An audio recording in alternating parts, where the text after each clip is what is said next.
Selon Ali Benzade, Ammar Bellimé, universitaire, avait bénéficié d'au moins 4 billets d'avion de l'ambassade de France.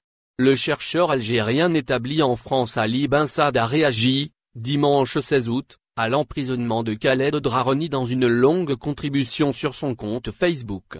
Ali Benzade révèle que l'actuel ministre de la Communication, Ammar Bellimé, qui a tenté d'enfoncer Khaled Drareni en lui déniant le statut de journaliste, aurait bénéficié de voyages financés par l'ambassade de France au Maroc et aurait fourni des notes à des institutions dépendantes du ministère français de la Défense.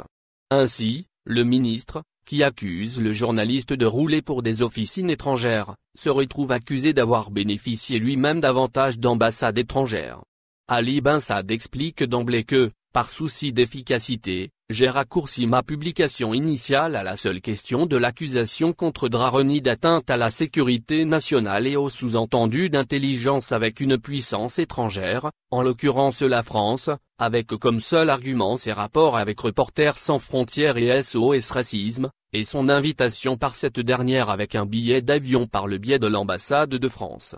Le chercheur explique que le poids des sociétés civiles dans les pays démocratiques pèse sur les choix des gouvernants de leur pays. Elles ont voix au chapitre et bénéficient de subventions quand bien même elles peuvent être extrêmement critiques. Il ajoute, c'est à ce titre que, de la même façon qu'elles le font sur leur sol national, elles peuvent prétendre, en toute indépendance, à solliciter les ressources des ambassades de leur pays dont une partie est dédiée à cela. C'est par cette voie que des universités occidentales, dont des françaises, ont pu inviter des centaines d'universitaires algériens et leur payer des billets d'avion que leurs universités ne pouvaient leur payer. Ali Benzade rappelle qu'Ammar Bellimé, longtemps avant d'être ministre, a bénéficié lui-même de cette voie en tant qu'universitaire, multiplement, et plus que tout autre.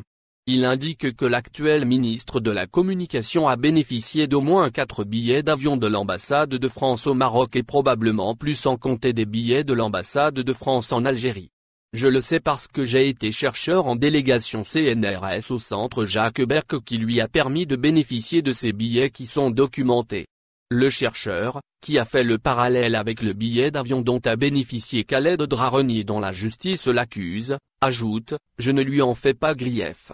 Mais pourquoi un billet d'avion fait de Khaled Drareni à un espion à la solde de la France et qu'une dizaine de billets délivrés par les ambassades françaises à Bellimé en font un patriote soucieux de l'intérêt national algérien? Pourquoi ce qui est halal pour lui est haram pour Khaled Drareni? Des liens avec des institutions françaises. Ali Benzade affirme que le ministre de la Communication a tissé des liens et collaboré avec des institutions militaires françaises et produit pour elles des notes longtemps avant même d'avoir pensé un jour être ministre. Il précise que les questions de guerre et de paix sont trop sérieuses pour les laisser aux seuls militaires et diplomates. En Europe, à la demande des sociétés, les institutions militaires se sont ouvertes au débat avec les universitaires dont beaucoup croient, à juste titre, en la vertu du dialogue et de l'éclairage des militaires sur les enjeux des conflits. Le chercheur explique que dans sa démarche, il n'est nullement question de faire des reproches à Ammar Bellimé. Il écrit, je ne ferai donc pas grief à Bellimé d'avoir produit des notes stratégiques sur l'Algérie pour des institutions liées au ministère de la Défense française. Je ne crois pas qu'il ait pu ainsi menacer les intérêts de l'Algérie. Pourquoi alors les relations de Khaled Drareni avec SOS Racisme et Reporters sans frontières menaceraient-elles la sécurité nationale algérienne? Abonnez-vous à notre chaîne. Cliquez sur j'aime et activez la cloche pour rester au courant de l'actualité. Merci.